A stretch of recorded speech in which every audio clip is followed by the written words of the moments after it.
सम्मानित साथियों, नमो बुद्धाय, जय भीम। आज के डॉक्टर अंबेडकर संदेश में आप देखेंगे समता सैनिक दल की स्थापना कब और क्यों की गई थी।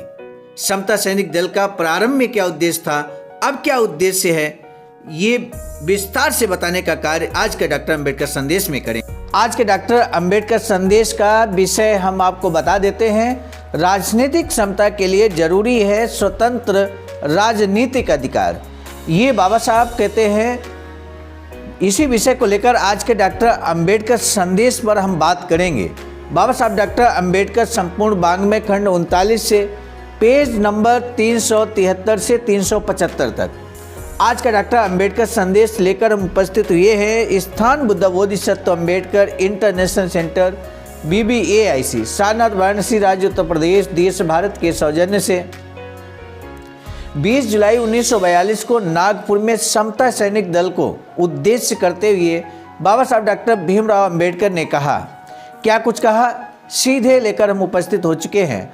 मध्य प्रदेश में खड़ा किया गया स्वयं सेवकों का यह विस्तृत दल देखकर मुझे बहुत खुशी हो रही है। यानी कि जो समता सैनिक दल बाबा साहब ने बनाया था, उस समता सैनिक दल के बारे में आज विस्तार से बातचीत करते हैं बाबा साहब।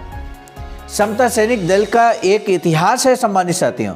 यदि आप भी वाकिफ होना चाहते हैं और वर्तमान परिदृश्य में क्या समता सैनिक दल पूरी तरह से क्रियाशील है, उन उद्देश्यों को लेकर, जिन उद्देश्यों को लेकर समता सैनिक दल का गठन किया गया था, तो आज के डॉक्टर अंबेडकर संदेश में हम लोग देखेंगे कि समता सैनिक दल का कब गठन किया गया था। बाबा साहब कहते हैं कि सबसे पहले स्वयं सेवकों का यह विस्तृत दल अर्थात समता सैनिक दल 1926 में मुंबई में शुरू किया गया था। हमारे सामान्य आंदोलन का समता सैनिक दल का विभाग है। हमारे आंदोलन का सचमुच यह एक महत्वपूर्ण मजबूत साधन है। अब हमारे आंदोलन के लक्ष्य और नीतियों में पूरी तरह और मौलिक बदलाव हुआ है। एक समय ऐसा था जब हमारा उद्देश्य था कि हमें हिंदू समाज के साथ जुड़े घटक होने के कारण हिंदू समाज में समता को स्थान प्राप्त हो, उसे प्राप्त करना ही हमारा लक्ष्य था। बाबा साहब का कहने का तात्पर्य यह है कि समता सैनिक दल का जो उद्देश्य था प्रारंभ में, वो ये था कि हिंदू समाज के साथ जुड़े घटक होने के कारण, यानी कि जो हम लोग हैं, यानी कि अस्पृश्य समाज है, दलित समाज हम कह सकते हैं, वो हिंदू समाज का ही हिस्सा मानकर उस समय हिंदू समाज में समता प्राप्त करने का उद्देश्य था समता सैनिक दल का। यही लक्ष्य था। आज हालात बदल चुके हैं। हालात क्या बदले हैं वो भी यहाँ बाबा साहब स्पष्ट तौर पे कहते आज हम हिंदुस्तान के राजनीतिक जीवन में अलग और स्वतंत्र घटक हैं और हम सोचते हैं कि हमारा स्थान हिंदुओं की बराबरी का है। यानी कि 1926 में जब समता सैनिक दल का गठन किया गया था, तब ये उद्देश्य हुआ करता था। बाबा साहब कहते हैं कि हिंदुओं का ही घटक एक तरह से माना जाता था हमें, और हम उनके बराबरी पे आए, समता हासिल करें, ऐसा उद्देश्य लेकर चले थे। लेकिन अब प्रायिकता यहाँ पे जो बदल चुकी है, हालात बदल चुके हैं। हिंदुस्तान के राजनीतिक जीवन में अलग और स्वतंत्र घटक हैं हम, और हम सोचते हैं कि हमारा स्थान हिंदुओं की बराबरी का है। इस प्रकार हमारे आंदोलन के लक्ष्य और नीतियों के साथ साथ समता सैनिक दल के लक्ष्य और नीतियों में भी बदलाव आया है। हिंदू समाज में समता प्राप्त करने के लिए दलित वर्ग की मांगों को प्रोत्साहन देना ही इस स्वयं सेवकों के संगठन निर्माण का मूलभूत उद्देश्य रहा है। जैसे कि नाम से ही सूचित होता है कि दलित वर्ग को हिंदू समाज में समता का स्थान प्राप्त कराने के लिए इस दल की स्थापना की गई थी। आज वह हिंदुओं से पूरी तरह अलग हो चुकी है और हिंदुओं को बराबरी में सामाजिक सत्ता हासिल करना उसका लक्ष्य है। हमें उम्मीद है कि धर्मांतरण के जरिए इस लक्ष्य को प्राप्त करेंगे। हमें कदम कदम काम आगे बढ़ाते जाना है। पृथक राजनीतिक अधिकारों की मांग कर पहले हमें राजनीतिक समता की मांग करनी पड़ेगी। इसी राह से हमें अपनी कोशिशों की पहल करनी होगी। ये बड़ा मुश्किल काम बन बैठा था, लेकिन क्योंकि हमारी राजनीतिक मांगों को व्यक्त करने के लिए दलित वर्ग को सुरक्षित सभा स्थान मिल नहीं रहा था, एक समय ऐसा था कि ये नामुमकिन था। कांग्रेस का संगठन इतना उदंड हो गया था कि मुंबई में वह किसी अन्य राजनीतिक दल को सभा आयोजित करने नहीं दे रही थी। कोई सभा आयोजित करने का साहस ही नहीं कर पाते थे, क्योंकि कांग्रेस के स्वयंसेवक आकर ऐसी सभाएं ध्वस्त तहस नहस कर देते थे। इस दहशत का सामना करने के लिए हमने हमारे स्वयंसेवकों के मूल कर्तव्यों में हमने और बढ़ोतरी की। नई जिम्मेदारी के तहत अब समता सैनिक दल के स्वयंसेवकों को राजनीति में शामिल होकर कांग्रेस के स्वयंसेवकों के जुल्मों और अत्याचारों से अपनी सभाओं की रक्षा करना, कांग्रेस के स्वयंसेवकों की धमकियों का सामना करने का तरीका कामयाब ठहरा। गोलमेज परिषद में हिस्सा लेने के लिए मैं जब जा रहा था तब एक वाकया मुझे याद है, आज भी याद है। गोलमेज परिषद में मेरे हिस्सा लेने की आलोचना करने के लिए कांग्रेस ने दलित वर्ग के नाम से एक सभा बुलाई थी। सभा में भी घोषणा करने वाले थे कि मैं दलित वर्ग का सच्चा प्रतिनिधि नहीं हूँ। सभा के घटकों से मैंने कहा कि अगर ये सचमुच दलितों की ही सभा होने जा रही है तो वे जो भी प्रस्ताव पारित करेंगे मुझे बुरा नहीं लगेगा, लेकिन आपकी ये सभा दलित वर्ग की नहीं है। लेकिन पहले से तय काम करने से उन्होंने इनकार किया।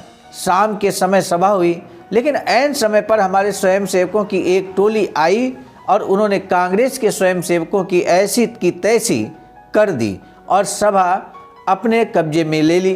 कुर्सी, टेबल और कालबेल वहीं छोड़कर कांग्रेस के लोगों को जान बचाकर भागना पड़ा।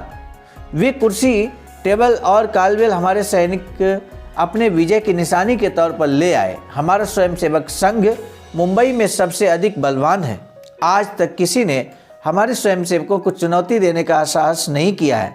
बिना किसी को किसी तरह से परेशान किए अगर हमारे राजनीतिक आंदोलन हो रहे हैं तो उसके पीछे हमारे स्वयंसेवकों की शक्ति ही एकमात्र कारण है।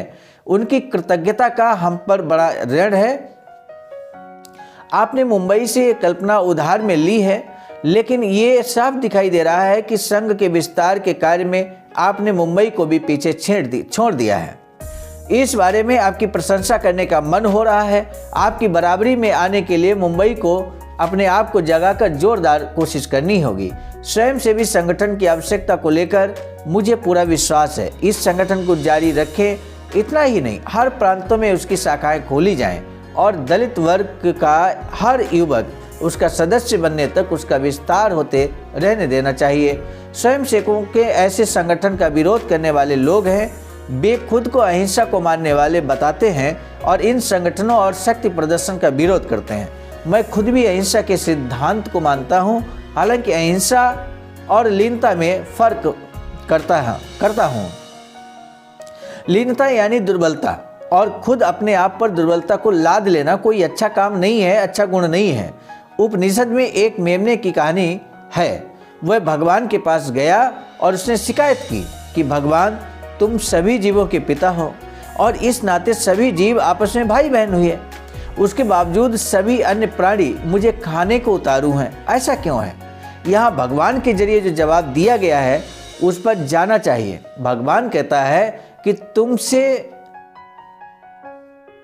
तुम इतने अच्छे हो, इतने कोमल हो कि मुझे भी खाने का मन हो रहा है कि मैं तुम्हें खा जाऊं।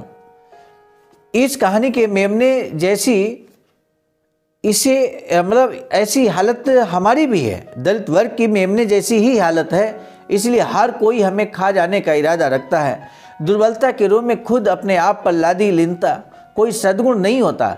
मैं अहिंसा को जरूर मानता हूँ, लेकिन तया तिचे नाव भूताचे पालन आणिक निर्दालन कंठ काचे। इसका क्या मतलब है, आइए समझते हैं।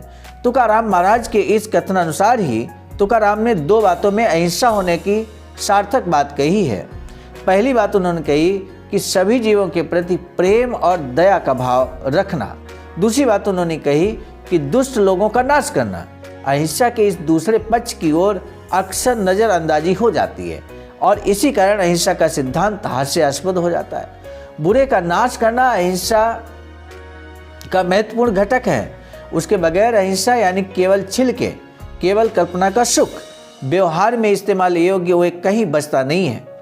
जब तक दूसरों को दुख पहुंचाने की दुष्ट इच्छा हम नहीं पालते और जब तक केवल दूसरों के नाश तक ही अपने को सीमित नहीं करते, तब तक संघ की उपासना के खिलाफ और शक्ति के संगठन के खिलाफ हम शिकायत नहीं कर सकते।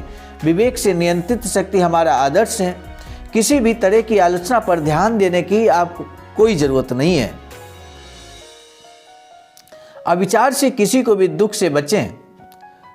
जिसे तुम्हारी मदद की आवश्यकता हो उसकी हर तरह से मदद करें।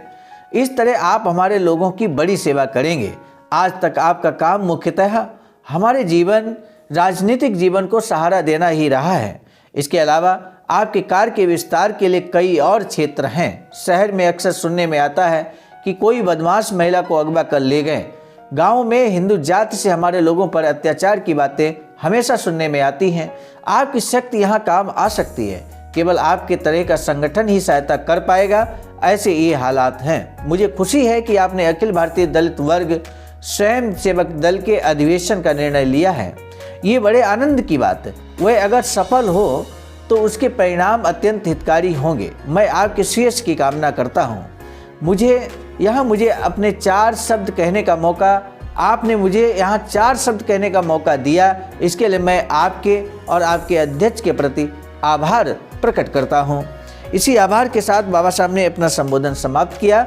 सम्मानित साथियों, आज का पहला प्रश्न है, डॉक्टर बाबा साहब भीमराव अंबेडकर ने समता सैनिक दल के विषय में क्या चर्चा किया है। डॉक्टर बाबा साहब ने ये उदाहरण तया तिचे नाव भूताचे पालन किस संदर्भ में दिया है, इस बारे में भी आप अपना जिक्र कर सकते हैं। मेमने की कहानी बाबा साहब ने क्यों सुनाई, इस संबंध में भी अपने विचार दे सकते हैं। इसके अलावा पूरे डॉक्टर अंबेडकर संदेश के बारे में आप अपने विचारों को रख सकते हैं।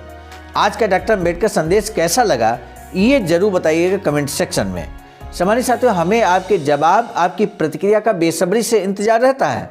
आज का डॉक्टर अंबेडकर संदेश समाप्त करने से पहले हम जरूर आपको बता दें, बाबा साहब की एक अधूरी इच्छा है वैचारिकी सेंटर बनाने की, और ऐसा ही एक वैचारिकी सेंटर बाबा साहब की अधूरी इच्छा के अनुरूप निर्माणाधीन है सारनाथ, वाराणसी, राज्य उत्तर प्रदेश, देश भारत में। यदि आप भी अपना अमूल्य योगदान करना चाहते हैं इस वैचारिकी सेंटर के निर्माण में, तो आप भी दिए गए अकाउंट नंबर पर अमूल्य योगदान कर सकते हैं।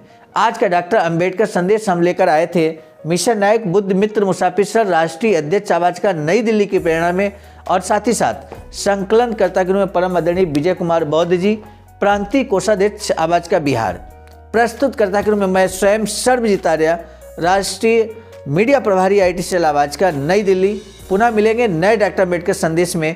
तब तक दीजिए इजाजत। आप सभी को सादर नमो बुद्धाय, जय भीम। सम्मानित साथियों, यदि आप हमारे इस चैनल आवाज़ का ऑफिशियल, जिस पर नियमित सुबह 5 बजे डॉक्टर अंबेडकर संदेश आपको मिलता है, आप हमारे इस चैनल को सपोर्ट करना चाहते हैं, तो हमारा आपसे निवेदन है कि आप हमारे इस चैनल को सब्सक्राइब कर लें, वीडियो को शेयर, लाइक, कमेंट जरूर करें।